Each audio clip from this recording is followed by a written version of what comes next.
जाप सुप्रीमो पप्पू यादव शुक्रवार की शाम दरभंगा पहुंचे, जहां उन्होंने अपने कार्यकर्ताओं के साथ बैठक कर पार्टी के विस्तार पर बातचीत की। बैठक के बाद मीडिया से बात करते हुए उन्होंने दरभंगा में हुए नाबालिग छात्रा के साथ हुए मानव तस्करी, मुजफ्फरपुर आशुतोष शाही हत्याकांड और मुजफ्फरपुर में ही शरिया सिंह के अपहरण मामले को लेकर नीतीश कुमार से अपील करते हुए कहा कि बिहार के डीजीपी आर.एस. भट्टी को स्वतंत्र काम करने का मौका दें, जिससे कि अपराधियों का बोलबाला खत्म हो सके। साथ ही उन्होंने कहा कि इस मामले को लेकर गवर्नर हाउस मार्च करेंगे। वहीं पप्पू यादव ने कहा कि मैं 17 को मुजफ्फरपुर बंद करने जा रहा हूं, फिर मैं 17 के बाद गवर्नर हाउस मार्च करूंगा। उसके बाद जितनी ताकत होगी मैं शेरा सिंह की रिहाई के लिए मैं चतुर्भुज स्थान में बैठूंगा। जब तक हमारी बेटी वापस ना आएगी, मुजफ्फरपुर की बेटी के लिए मैं कोई भी निर्णय ले सकता हूं। हम पार्लियामेंट में हंसेंगे नहीं। मणिपुर की बेटियों की घटना के बाद हम निर्मलता पार नहीं करेंगे। हम इतना कायर नहीं है। इसलिए एक और बड़ी व्यापक लड़ाई के साथ आज दरभंगा में नई कमेटी का गठन किया गया है। बिहार के डीजीपी के द्वारा पद छोड़ने के सवाल पर पप्पू यादव ने कहा कि नीतीश कुमार का संकल्प था कि डीजीपी आर.एस. भट्टी को लाकर नेता माफिया और अपराधी के गठजोड़ के नक्शे मिटाना, और आज भी नीतीश कुमार जी संकल्प पर हैं। गोविंद ने जो बात कही है कि हम इसके पहले भी समीर की जो हत्या किए थे उसमें हमने पदाधिकारी को पैसा दिया था, तब हम बाहर से बेल लिए। यदि भट्टी जी ना होते तो मंटू शर्मा और गोविंद गिरफ्तार नहीं होता। अगले बार यही मंटू शर्मा गोविंद समीर को मार के गिरफ्तार नहीं हुआ, बाहर से बेल ले लिया। एसपीटी ट्रायल नहीं हुई। उसी तरह दरभंगा की स्थिति।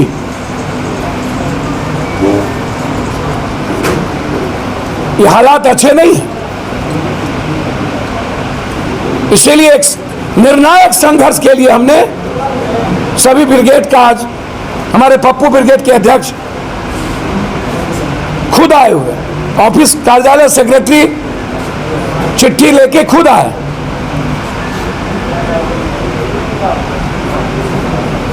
और इस संकल्प के साथ हम दरभंगा जमीन, बालू और बच्चियों के शोषण के से की आज़ादी चाहते हैं। उसी तरह मुजफ्फरपुर 17 को मैं बंद करने जा रहा हूं। फिर मैं 17 के बाद गवर्नर हाउस मार्च करूंगा। उसके बाद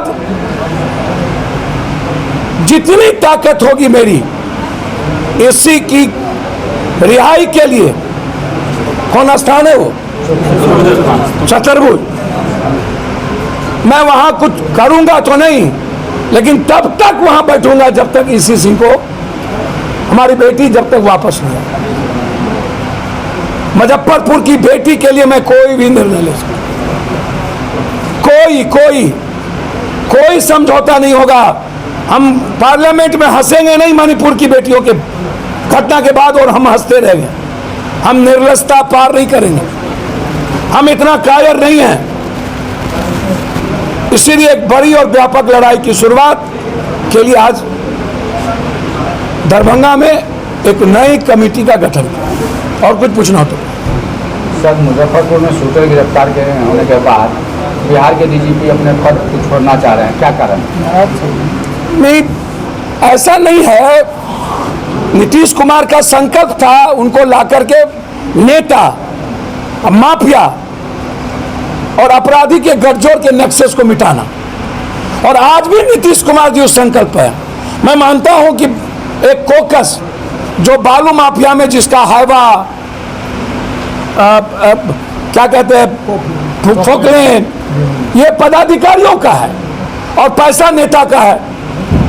आप हमको बताइए, एमएलसी यदि बीजेपी वाले सबसे बड़े बालू माफिया को बनाएंगे तो ये तो प्रेशर रहेगा डीजीपी ना रहे। यहां मुजफ्फरपुर में गोविंद ने जो सीआईडी दलजीत को जो बयान दिया है, ये बिहार के हिस्ट्री में चौंकाने वाला है।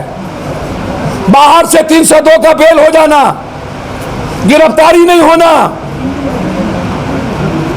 और कौन दुकान था वो मीठा का, भारत जलपान को जबरदस्ती गोविंद के द्वारा, मंटू शर्मा के द्वारा कब्जा, 50 लाख रुपया जयंतकांत एसपी को देकर के।